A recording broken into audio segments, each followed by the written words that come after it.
legacy leagues. Tell me what will your legacy be? All right, 1 week, 2 rounds of playoff basketball are in books for the Summer 22 Legacy League season. The Low Post Podcast is here for playoff basketball. I'm Dan Ruggiero. I'm joined by PJ Thomas, and we're joined by another special guest, longtime Legacy Leagues intern, former Duje's Boys head coach, former bench scrub for the Goodfellas, and he has kept sports in his blood in the great state of Maine. It is Tyler Krusz. Tyler, how are you? How we doing, fellas? Pleasure to be here. I've been trying to get on all season. I remember PJ called one time when I was in the middle of working. But yeah, it's a pleasure. I'm glad I got on. It should make this a yearly tradition that I get on once a year. We got to do it. I'm so glad that COVID has found a way to make this happen scheduling. Oh, yeah, I get the vid. I had some soup for lunch today. We're feeling good. So for those of you that don't know, Tyler and another good Duje's Boys friend, Christian Martinelli, used to run this podcast. So we are thrilled to have Tyler back. Tyler led us to our first win as a franchise with the Duje's Boys. We hadn't won a game until Tyler became our head coach. First 2 games he coached, we were 2-0. So it's really great to have him here. Tyler's probably one of the most long-lasting Duje's Boys members of the Legacy League. So we're really glad to have you here. I started this podcast. It was me and Josh Toronto. We used to record it right after the Barstool. That's right. I forgot that Josh was involved with this league. Yeah, up to the single game, but like he got internship credits from Joey. Love Josh Toronto, another great friend of mine. All right, let's jump right in, Pete. This is the one I wanted to talk about first. The Ozone Boys. We know that the Hogan brothers go away every first week of August. We had that in the very first Boy Bowl, and we were like, no Hogan brothers. It's going to be a wrap. And then in the fourth quarter, they showed up. They literally like caught the early flight in, showed up to end up the first Boy Bowl, took the life right out of us.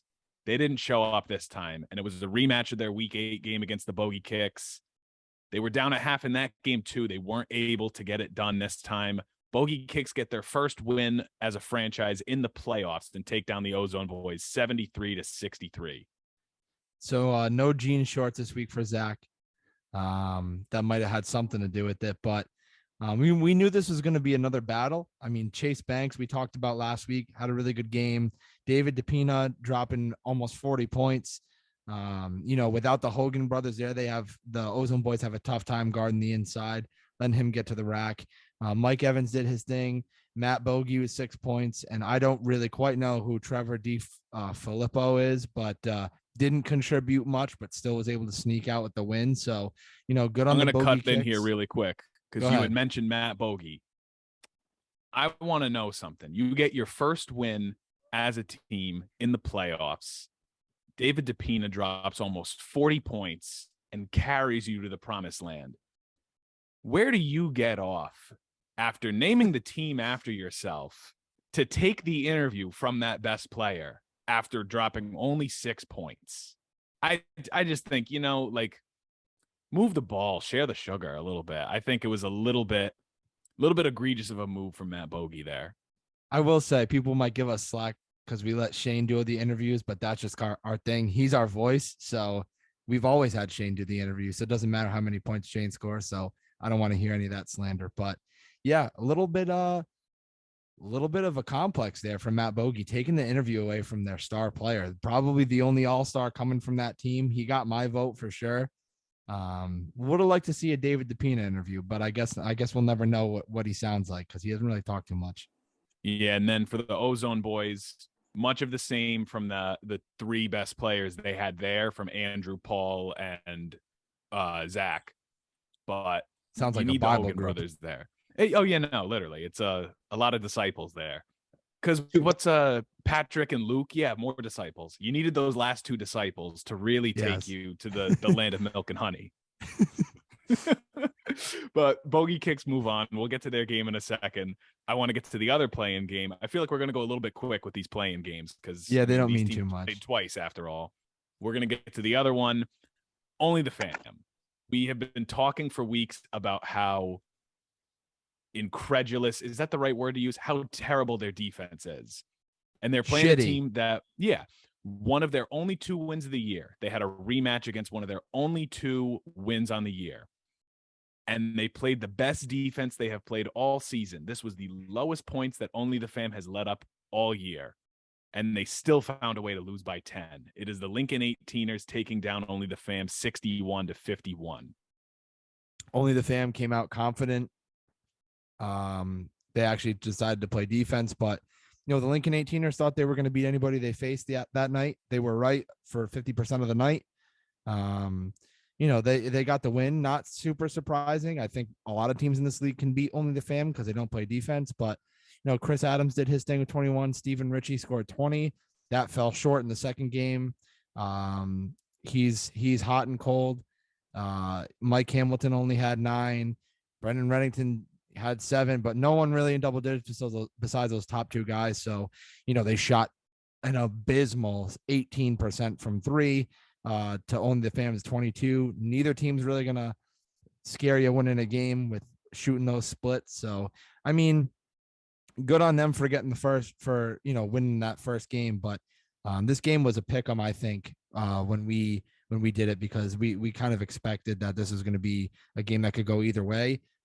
It was the right decision to make it a pick 'em, because I think on a good night that Only the Fam could have won this game. I think a night where Jaron Thomas actually shows up, they could win. I mean, 6 points. Yeah, I was going to him. say. The guy that was carrying you all year. A guy that after the first 3 weeks in the playoffs. First 3 weeks of the season, he was an MVP candidate. Yeah, and then he comes in and what was that? 6 points. He didn't even crack the top 3 of their team in scoring. 3 for 10 from the field. So think about this. From 3. We've come to know him as a fairly decent 3-point shooter, I'd say. But think about this, right? He's one of those guys that doesn't necessarily shine when the lights are the brightest. And we're going to get to some of those guys that do shine when the lights are bright in the next round, because some familiar faces that aren't really the top guys in the stat sheet stepped up in the quarterfinals. And that's just different. It's just different when a guy can turn around in the playoffs, and then there's guys who just can't get it done in the playoffs. And that's the difference between a championship team and a team that's going to get bumped in the first round. Yeah, exactly. And a little bit of foreshadowing we'll get to. We won't cover the second game of the 18ers doubleheader right now, but a little bit of foreshadowing. Tom Carroll in his interview says they walked in with the mentality it doesn't matter who they were playing in that game. They were going to win.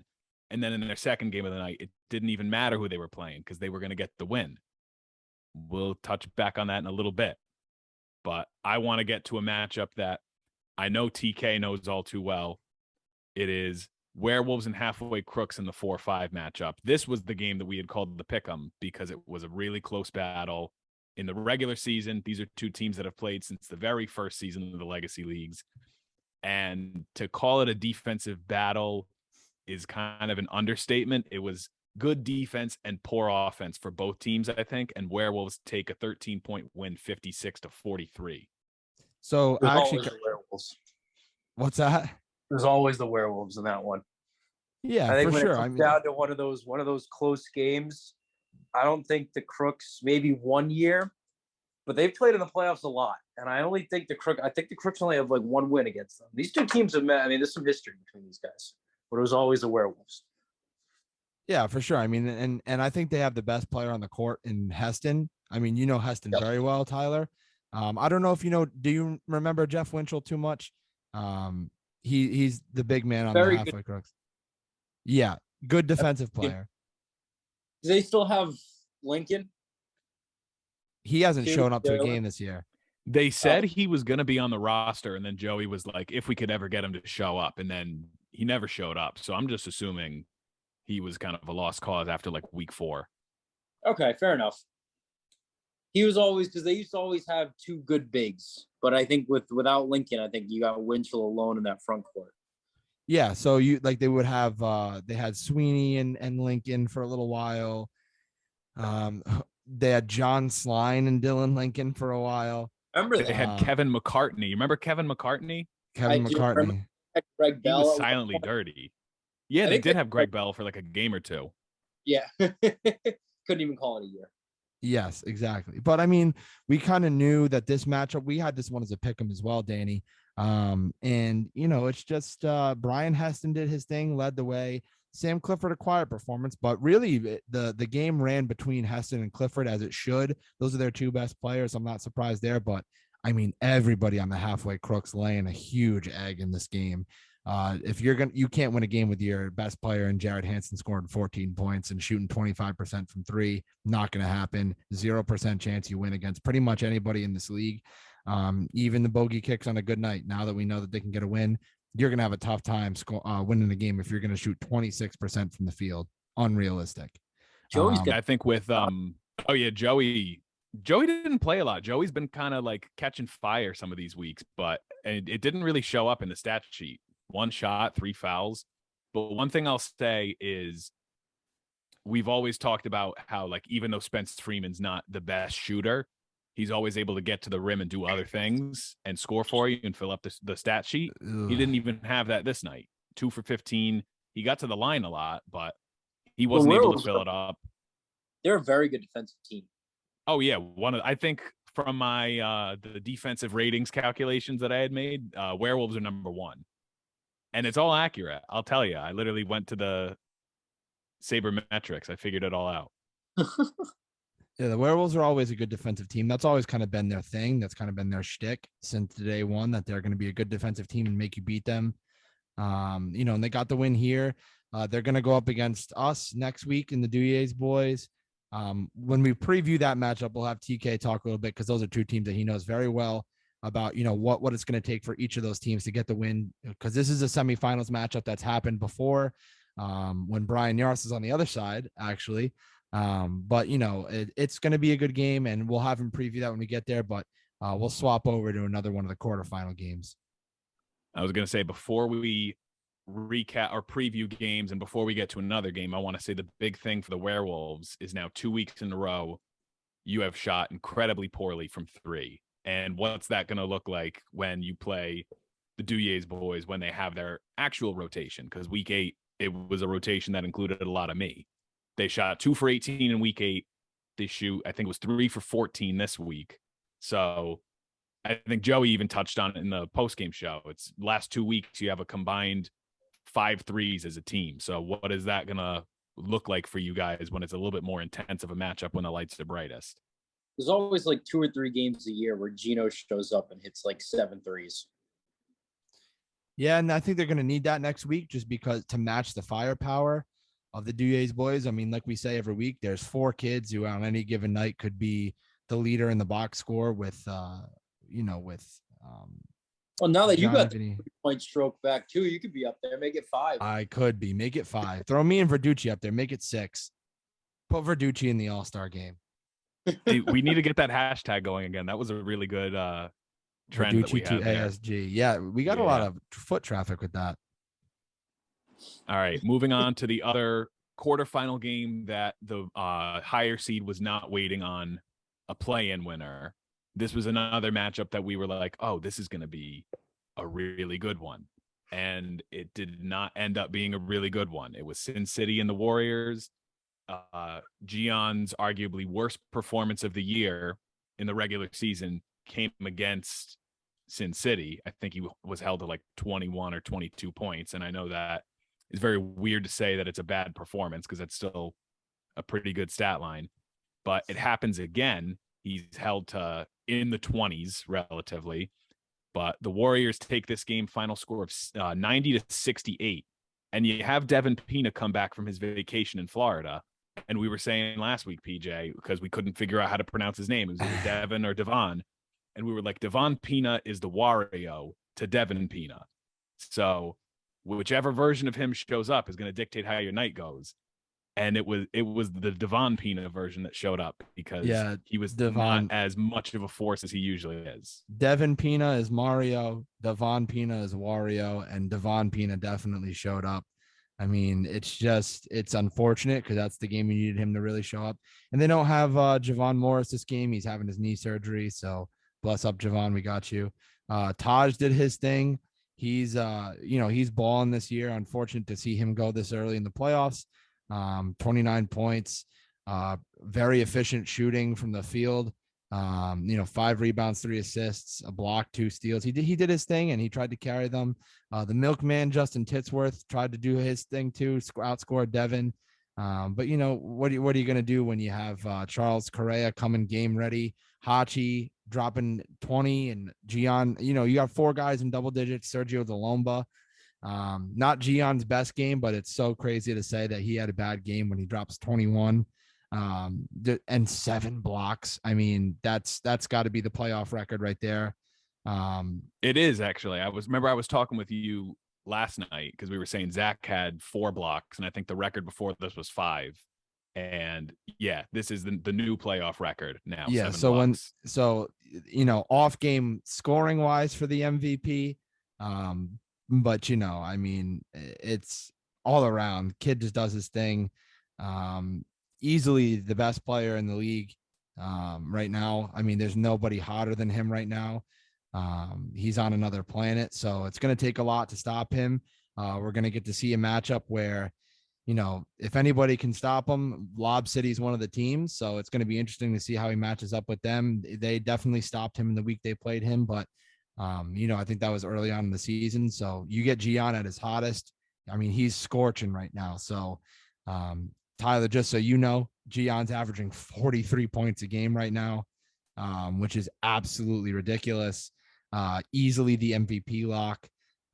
So, we'll see how he matches up against Lob, but Charles has been game ready these last couple weeks, man. He is in a good headspace. He's healthy. He's ready to go. So, I mean, if he's going to go out there and drop 30 points too, good luck to Lob, because those are 2 absolute star-studded fireballers out there that you got to get them on a bad night in order to beat them. Lob's going to have to run with them too. I mean, they seem like a team that gets out on the break a lot and run, and they're just like a high stamina group of guys. Whereas, oh yeah, they will go all night. To play a little bit of a slower pace game. Yeah, I mean, I think we kind of talked to the Warriors about that, right? Because we've gotten close to Gian, and we said, if you guys slow them down, play your game, because Lob likes to cherry pick, sit at half court, throw Colin Burns on the other side of the half court, and wait for a rebound and throw it down to him. So, if the Warriors can get out and run when they need to, and then slow Lob down, it's going to be a tough night for Lob, especially only beating Bogy kicks, which we'll talk about by 15. But let's get into that right now. Honestly, that's a great segue. Speaking of PJ, Lob, thank you. Talking about transitions, I mean, that's one that Joey could only hope to attain in the post-game show. But Lob gets the winner of our first play-in game. It is the now formerly winless Bogy kicks, and Bogy makes it a little bit more interesting than I think anyone would like to admit. In their first matchup, I think they played like week 2 or 3. Lob beat them by 30, which even back then I was like, I feel like for what we've seen out of the Bogy kicks, that is too small a margin of victory against this team, considering that Lob beat the Warriors by 50 in week 1. And then they come back, and granted, Bogy's been on the upswing, but the thing with Lob is that Jose showed up. We've been talking for weeks about how he has been MIA. We think he quit. He's nowhere to be found. And then all of a sudden, like the Phoenix from the ashes, he comes in and he's playing for them. But even still, you only win this game by, 14? I think it was 79-65 is the final score. Yeah, I mean, you have I thought I was seeing ghosts when Jose and Vic walked into the gym, but that Vic's Lob plays too. He hasn't been there in a while either. So we thought both of them quit. I mean, we heard from the mouth of a player on Lob City, I won't throw you under the bus, that Jose quit. So it was interesting to see them back. And he might have quit, and then but like nobody's going to turn him away. Yeah, I mean, if he wants to play, he wants to play. Doesn't really matter to me who we face on the other side of the court. We wouldn't face them to the finals anyway, barring we get there. But Jose came out and did his thing, 2 for 5, which might be his best night shooting from 3 ever. Greg Holt kind of came out and did his thing, which Joey likes to claim credit for, that he's like the savior and knows that Greg Holt can turn it on the playoffs. We all know Greg Holt's a good player. Greg Holt's a great player. He's one of the best players he's been one of the best players on Lob City since they started, and they were, I can't remember that. I think they were the Green Squad, something like that. Yeah, the Alliance, the Green Squad, or whatever the hell you want to call them. Their first name, yeah. Their first Josh Smith shows up all of a sudden randomly. Justin Tabis shows up. Nuri Mahmoud shows up. Carl Lee comes and doesn't just stand under the hoop the whole time, and he's one of their top 4 scorers. So I really don't know what product you're going to get out of Lob every week. It'll be an interesting matchup because I don't think they have the kind of chemistry that a lot of other teams do right now. Yeah, a lot of them have been playing together forever, but they just don't have the attendance that you would like to see out of a championship contending team. So we'll see. I mean, if everyone shows up, that's the Lob we're going to get, and we know what the product is. But yeah, we'll see how they kind of go from here. I think that'll be a good matchup for them next week, and we'll see how it goes. That's a dangerous lineup if all 9 of those guys are there. If all 9 of them are there, but that's the thing though. All 9 of them were there, and they only beat that bad of a team by 14. So I really wonder what it's going to be like when you get a team like the Warriors, who are a lot better than they were in week 1, or a team like either Werewolves or Duje's boys when you get to the finals, and you're going to like press them on that. Like, what's the product you're going to get out of them? I think they only needed to win. They only needed to put up that many points to win. I think when all 9 of those guys are there, when they need to stop, they're going to get a stop. And when they need to score, they're going to get a score.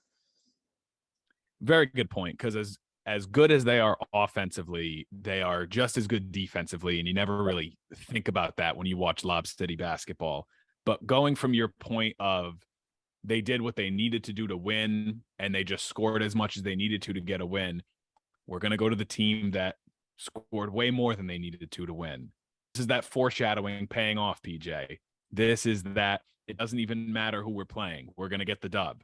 Well, Tom Carroll, you're playing the Duje's boys, and you're going to lose by 45. I'm sorry to tell you. It's 115-70. Everything was firing on all cylinders for the Duje's boys, and I think I made all the jokes before the Werewolves game that I was there that I was going to break the scoring record.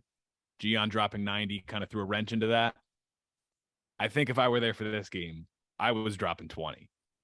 I'm putting that out there because everything was firing for the Duje's boys. Everything was coming up red. It was probably the most beautiful piece work of art I've ever seen on a basketball court in the Legacy Leagues. It was just everything looked perfect, smooth, well-oiled machine. We've been compared to the San Antonio Spurs of old by the interns. It was just, it's poetic basketball. Everybody loves each other out there on the court. Everyone knows where everyone is at all times. Everybody scored on the team. Even Logo P showed up, and I stepped over half court and drilled one. I know why they now call living you up to his favorite player, Damian Lillard. I hope I did you proud, Dame. But I know why they call him Tommy Freeze Pops, because he must have had some freeze pops in his bag, because they were ice cold out there. Couldn't hit any shots. Against the Duje's boys, shooting 28%, and you're not going to win a game when you're shooting 28%. But on the flip side, actually, if you can scroll down, I'd like to see our shooting splits, because it felt like we shot ridiculous. Yes, almost 60% from the field, 40% from 3, and 100% from the line. Good luck beating us if we're rolling like this. If we're clicking on all cylinders, it's a wrap. Lock it up and give us our second championship if we're going to play like this every night. Yeah, Shane going 4-7 from deep is big. That's playoff P. Everything out. That's playoff P right there. Yeah. And you had a lot of those big performances. Like, I think the second quarter was like 39-10 maybe, but it felt like everything that was going up was going in, and everything was working. A lot of steals leading to transition, and they're trying to get into Shane's head, telling him to shoot it, and he just keeps making it. And it's like, we've seen this in the past, and we'll talk about it when we talk about the semifinals matchup next week. But I mean, I think 6 of the 9 guys that scored in this game for the Duje's boys were in double figures. And I want to give a shout out to Nate Kirschenbaum, because I told him this. As far as the big man set jumper goes, Nate probably has one of my favorites. And he's a guy that, like, if it's going up, it just looks like it's going in. And we know that Brian is as good as he is off the bench for the Duje's boys, and teams can kind of game plan for that. But Nate's one of those guys that he's like he's the enigma. And if you don't play up on him and he's hot, he could do some damage on you.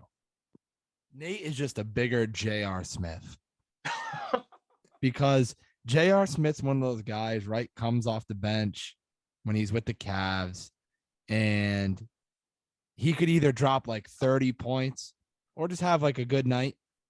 And Nate, if you're right, if he's hot, dude, I mean, you said it yourself to me yesterday.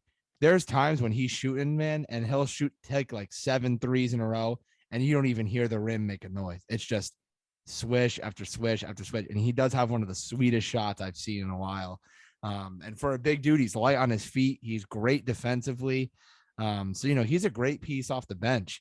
It's just like teams, they sag off of him because they don't think he's a perimeter player.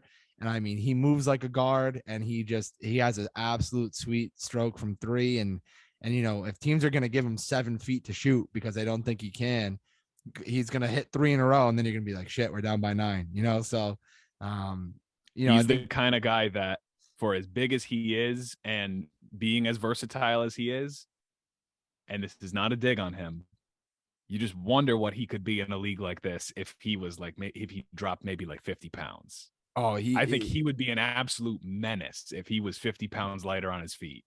It's just crazy how good he is, and he's like very slept on. I think he showed this game like, hey, I can shoot the ball too. And I mean, we all know that he can shoot. We all know he's got a nice post game. He can shoot the ball. So it was nice to see him getting the double digits today. And honestly, he was a huge key for us in the playoffs. Even though we lost in the finals, he started for us in the finals, and I mean, played unbelievable defense. Without him, that game's not even remotely close. And it's just Nate is a huge piece for us off the bench. And I think the Duje's boys bench just keeps getting better and better. When you add guys like Kyle Wolf, you add Brian Yars to a bench. I mean, that's ridiculous. No team has a bench player like Brian Yars. I think it's an easy lock for 5th man of the year. He might be the greatest bench player in Legacy League's history because former MVP, still got it. I mean, he started this game, but it's just like the fact that he didn't start a single game in the regular season and we went undefeated is ridiculous. And I don't think any team has a player like that coming off the bench. So, are you guys going with that death lineup for the rest of the playoffs? Like, are you starting Brian for the rest of the playoffs? We may not. I can't give away too much info, but. Well, hey, on the topic of the Duje's boys, on the topic of Brian Yars, let's move over to the semifinals, because this is a matchup that is no stranger to the Duje's boys, no stranger to Brian Yars, because he has now played on both sides of this matchup. I don't know if it's the first or the second semis game, but this is the first one we're going to cover. It is the storied matchup, the Week 8 rematch. This is the 6th time these two teams have met. It is the Duje's boys and the Werewolves. Last time these two teams met in the semifinals, it was an overtime thriller. I have every matchup that we've ever played pulled up in a Google Doc and all of the key performances from all of them. So why don't you two talk about this upcoming matchup while I look at that, and then we'll kind of sprinkle some history in there. Weren't they your inaugural matchup? They were, yeah. It was 85-60. I knew it was that inaugural matchup. I knew it was a 20-point game. That was before we kind of found our footing. Yeah, I mean, signing of Amelisi is very key to his boys' history. so Tyler, I just kind of want to hear your insight. You know the players on these teams very well. So I what do you think that either team, like, what is the key for either team to win this game and get to their finals? Because both teams are no stranger to the finals. Both teams are no strangers to winning playoff games. So what is your key for both teams to win this game? And how do you think they can do it? We know what we're going to get from Brian. We know what we're going to get from John and Vinny. You know what you're going to get from Clifford. I think it's going to come down to, like I said in your matchup with Lincoln, that Shane stat of 4 for 7 from 3. If you go to a Duje's boys game, you're going to know when Shane Patrick is there, right? But you're not always going to see that on a stat sheet. So when he shows up on the stat sheet, I think that's big for you guys, especially because it gives, and you can throw Nate in there, give him a rest too. You can, Shane's playing well. You got Nate coming off the bench. It's probably one of the better front courts in the league. So when that comes to the Werewolves, that's all going to come down to Connor Harrington. I think he was their second or third best scorer on the stat sheet last week. If he can have a game, if he can kind of tire out Shane, if he can be moving around all game, if he can put up a good 15 and 10, then it's going to be a good game. And it also, like we mentioned, Gino too. Gino's a huge key. Like, they can win without Gino. Gino can go 1 for 7 from 3 and they'll still win. But if Gino goes 5 for 8 from 3, then it's a different ballgame. So here's my question for you, right? You have the realistic matchups. You take every team's 4 best players. Yep. So we'll say where you want to call it Johnny, Vinny, Zach, Brian for the Duye's boys, and we'll go Gino, Heston, Connor Harrington, and Sam Clifford. So for you, what matchup out of that is the mismatch? Like what? Oh, well, easily there. You guys don't have, I mean, probably Connor. He's the tallest guy in the court by about half a foot. Right. No, and I think for sure. But but here's like my insight to this would be off the bench for them. You have Jared Ganser, who was my vote for most improved player. You have Joe Palazzo. That's like the 5th year in a row he was a favorite. Joe Palazzo, and then he deserves to win it one of these years. I think you have the year 3. And then you have the Duye's boys bench, right? It's Shane Patrick, or Brian Yars, depending on who starts. Kyle Wolf, Nate Kirschenbaum, me and Verducci. So for me, I'm looking at the depth of the Duye's boys is honestly what helped them beat the Warriors in week 8, because you had Johnny with fresh legs the whole second half of the game. You had Brian Yars with fresh legs. Yeah. And so that's probably where the Duye's boys have their strength. They have the same, not to the extent that Lob has, where everyone on Lob could start another team, but the Duye's boys are pretty close with depth as far as one of the deeper teams in the league. So, I think that's tough.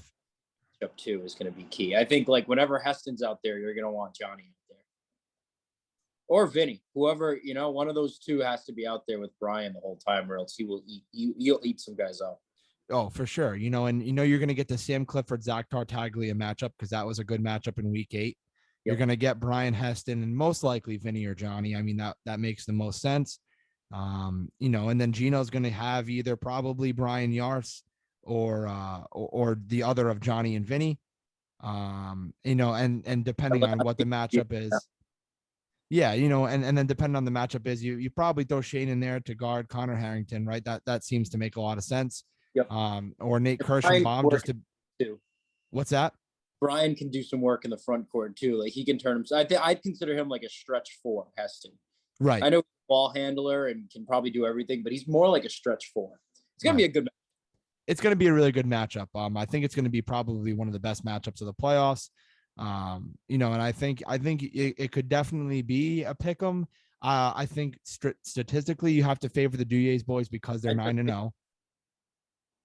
I mean, we're 9-0, haven't lost a game yet.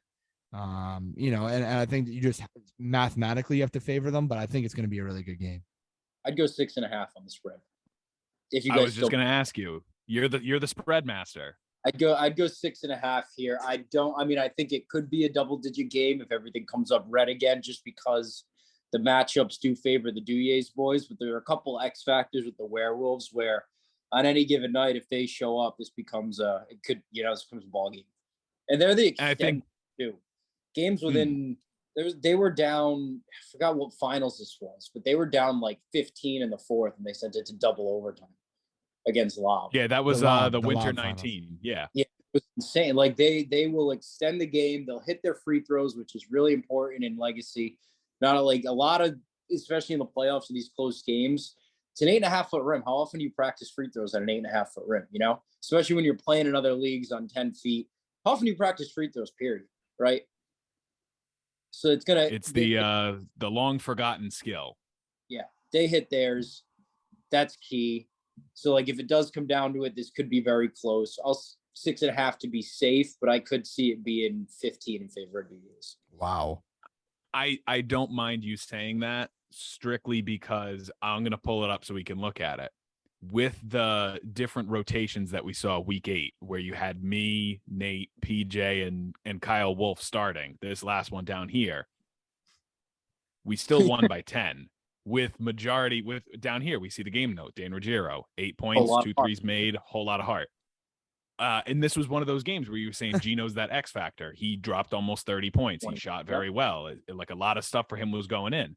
But even one of those nights where it wasn't really the stereotypical Duye's boys, you get a 10-point win. So when you have, if they come out and play like they did last week, it could be a bloodbath. But I think Werewolves are going to tone it down defensively.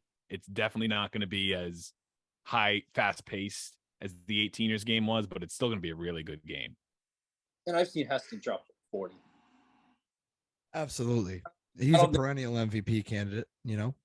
I don't know if he will against Duje's defense, but guys like that, they see a couple go in. It could get scary. Moving on, we've got so Duje's 6.5 by Tyler. We're gonna go to the other matchup. These two teams have played each other a few times in the past, but never with the same roster construction on one end, because the Rhode Island Warriors have been in this league for a while. They were the bucket chasers for a while.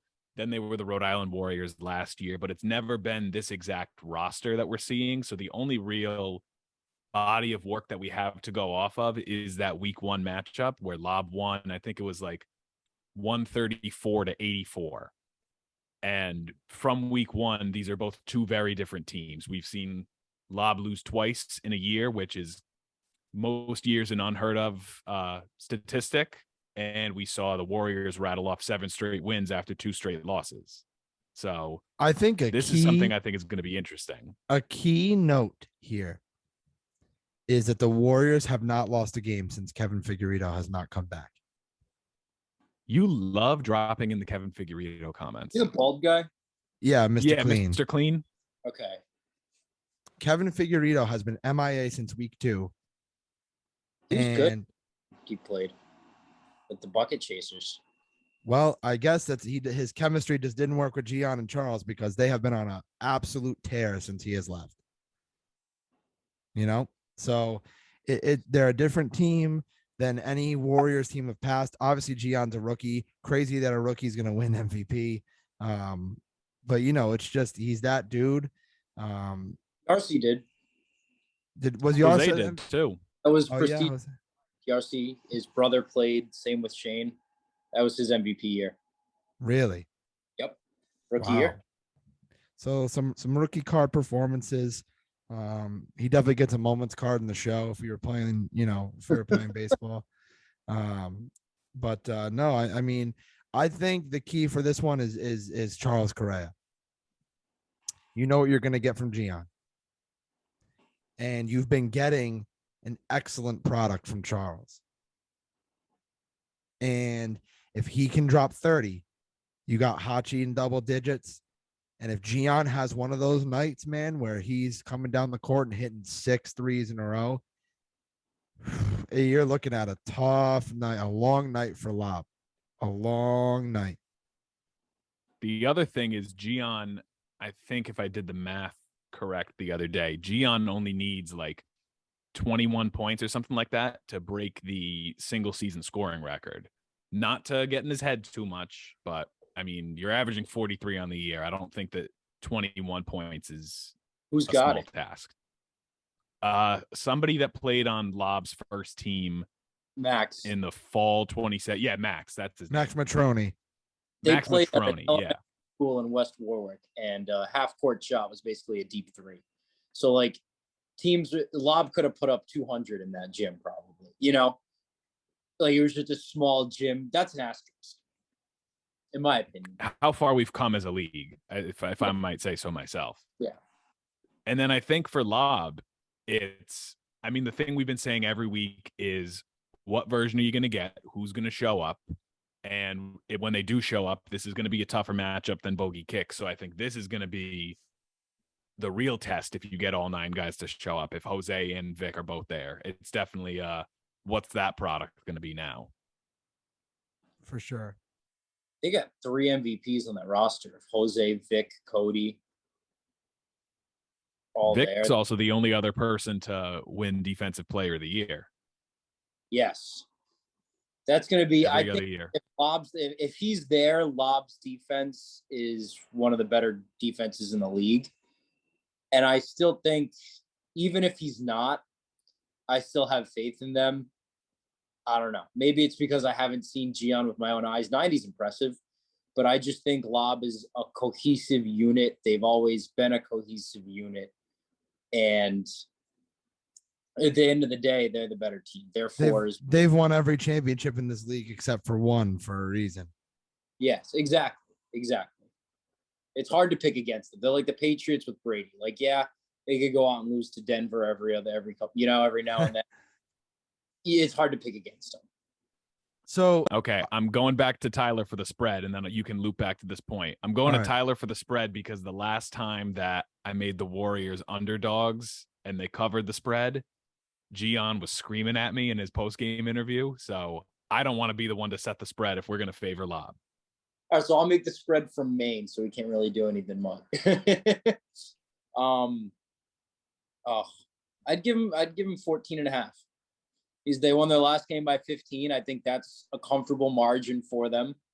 I think Gian will probably have 30, but I think Lob can withstand a blow like that with the depth they have. For sure. I definitely think that if it's both teams playing to their full potential, it's definitely going to be closer than 15, but I'll go with it. The 14.5. So I might throw some money on the Warriors to cover there though. What would you set it at? We can meet in the middle. I might even go at like a 7 or an 8. I was thinking 8. I was thinking 8.5. You want to call it 10? 10. I like 10.5. Half 10.5. 10.5 works for me. Yeah, we'll go 10.5. That's fine with me. Well, what was the point you were going to make, Pete? Well, it actually wasn't a point. It was something I wanted to talk about, kind of as like a closing segment, because we know what potential matchup we're going to get in the finals. Either Duje's boys and Lob, which we've seen in the finals, like we saw in the finals last year. The Werewolves and Lob, which we saw in the finals a few years ago, or one of those two teams, and the Warriors, which should be a new team to be in the finals. So, you're either going to, on one side of the bracket, you're going to get a team that's been in the finals before. So not to really focus on that too much, because you don't want to predict too much of what you think is going to happen. They're both going to be really tight games.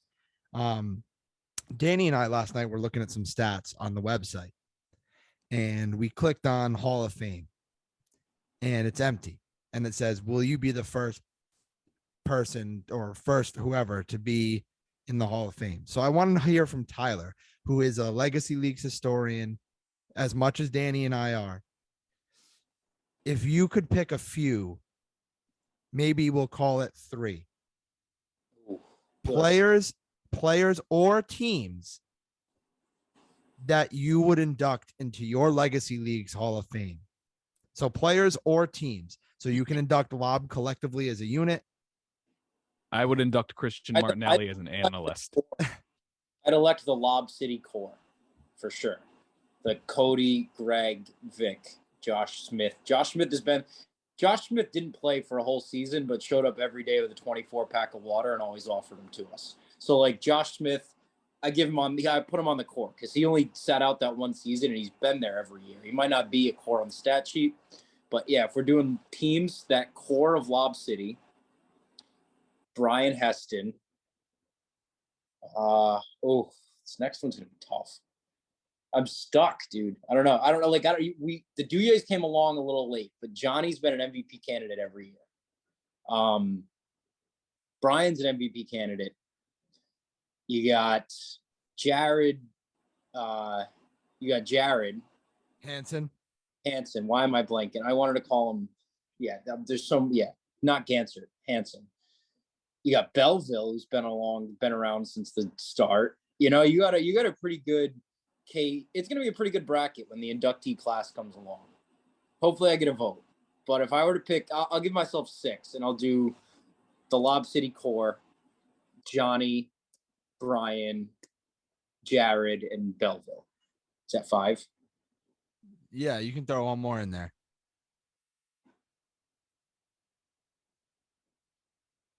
Interesting. I'll keep it at 5. All right, 5. Danny, let me hear what you got. Ooh, okay.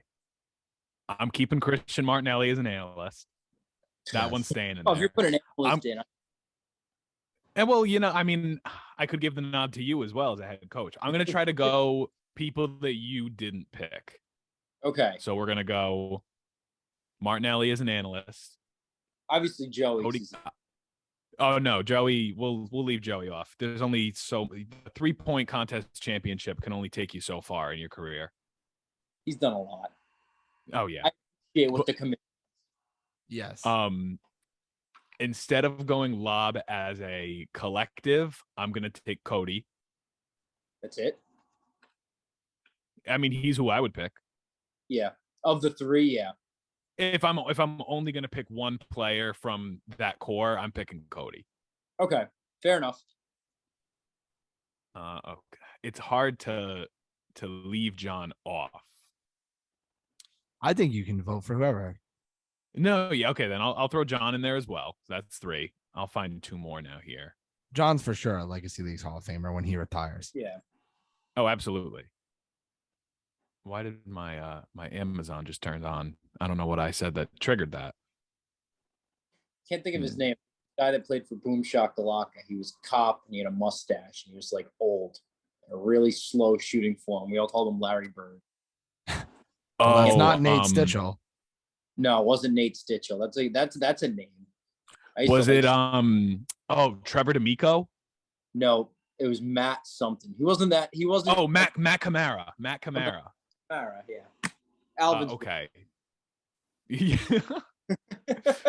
Okay, so we've got Martinelli, Crawford, Kutu.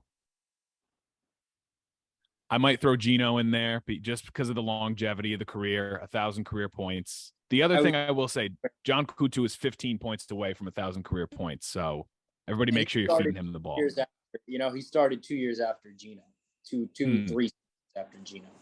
So that's why I think John isn't over Gino, but Gino's definitely on the bracket. And then last one, this is tough. I'm trying to think of someone else from halfway that was there for a while, but Lincoln was there for a while. He was, but I don't think he gets a Hall of Fame nod. What about Tyler Barbosa? You remember him? And the oh yeah, he was the assist machine. Oh, yeah, he's a good pick. Randy Butler, I feel like, is another good one to throw out there. They were only around for like a season though, but they were dominant. Yeah. I wish that they stuck around. Yeah. Because they have some good social media skills too. Yeah. They always used to be very active on Twitter. And then one of them came back for Ball Don't Lie last year. Ellis Einhorn. Yeah, Ellis Einhorn was on Ball Don't Lie last year, and he brought the social media game with him. Yeah, he worked with us. He was behind the scenes, but knew Tyler and then played with Tyler and still worked behind the scenes and then came. I think it was probably Joey roping him in, but he probably liked the league too. I think I'm going to stick with those 4 because I really am having a hard time like trying to make the decision at the end of the day. For a 5th? On a 5th. All right. So let me give what I have, and I'm not going to pick based on who you pick. I think you induct the Alliance, first team to ever win a championship in the Legacy Leagues, right? That's the Lob. So the Lob core, but you induct them. Has Lob gone undefeated for an entire season other than the Alliance year? Yes. Which year was that? I think you induct that Lob team. So I think Lob is probably in there twice. Green Squad, I believe, went undefeated. It wasn't Lob, it was Green Squad. So Green Squad. So Green Squad and the Alliance. I can pull it up for you while you think about that. Yeah. Green Squad beat Boom Shakalaka in the finals in double overtime. Alliance went 10-0, and then the winter 2019 Lob City went 12-0. Green Squad and the first iteration of Lob City both had 1 loss each. So winter 19 Lob won the championship.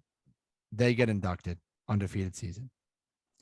The Alliance gets inducted. That's 2 for me.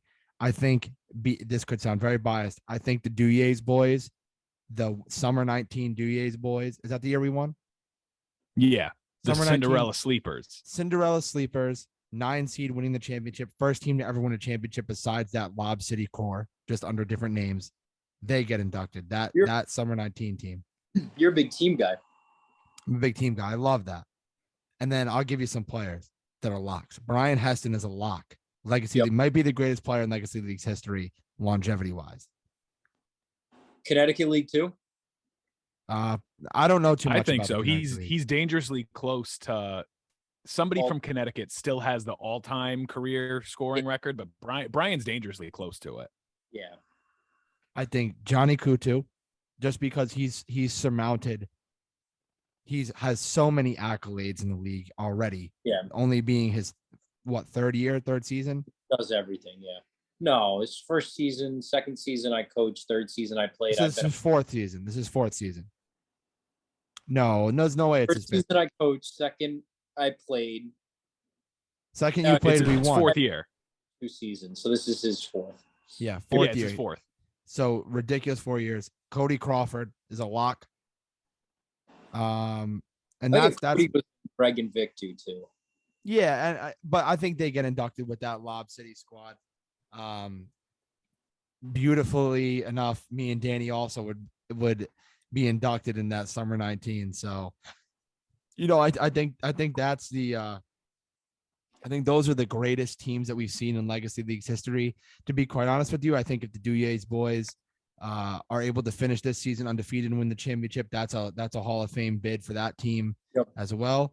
I think RC could go in as an individual. RC could go in individually.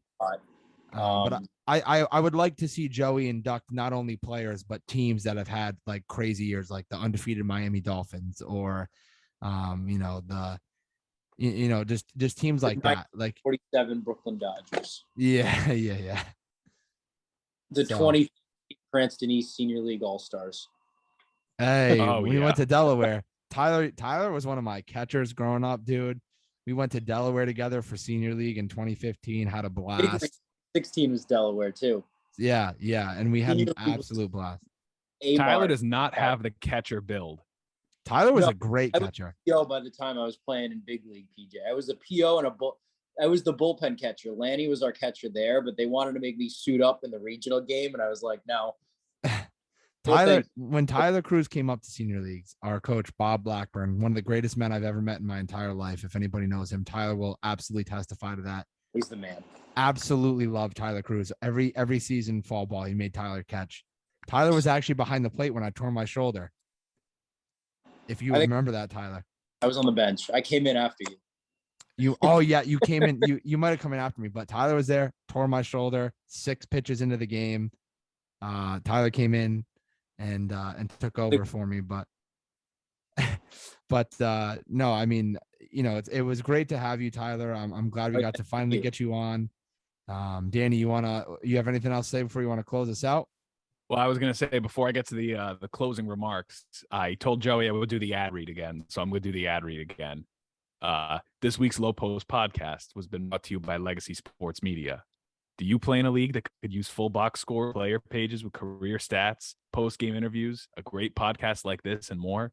Tell your league commissioner and contact us today so we can enhance the basketball league you already play in and help you continue to build your legacy. That's a voice for radio right there, if I do say so myself. Gresh used to do them. We used to always try to make him laugh when he was doing it. One time I accidentally kicked the trash can, so I was just getting up to leave, and he started laughing. I was like, I did it. But yeah, my one big closing announcement, I don't know if PJ has anything to add on as well, but I think we had talked about it today on Twitter. It was announced, I think, in lieu of a full podcast next week, instead of doing the recap and the forecasting for the finals, we're going to leave the recapping to the interns. We will be doing some finals forecasting, but Joey's going to be joining us next week, and PJ and I will be drafting our all-star squads. We still don't know who we're taking because we still don't know who the all-stars are. He really wants to keep that hush and keep it a surprise for us, but make sure you come back next week because it's going to be good fun. I'm going to draft a team that's going to clap PJ's team by like 30. No chance. Also, a little announcement. I will be judging the dunk contest. I'm going to be super biased towards Zach Tartaglia. No, I'm just kidding. I'm really excited that Joey asked me to do it. I think it's me, Tom Carroll, and a few select others. So it should be a good time. I can't wait to see some good dunks. I've always wanted to judge a dunk contest. So prepare your stuff to impress me. I'm not easily impressed. So, I'm excited to see what you guys throw up there for me, and it'll be a good time. But that's it for me. All right, then that's just gonna about do it for us. Be sure to tune in for the semifinals. I'm Dan Ruggiero. I think Tyler just bugged out from internet. But it was great having Tyler join us. I'm Dan Ruggiero. That's PJ Thomas. And, I don't have a good sign off this week, so I'm just going to say goodbye, friends.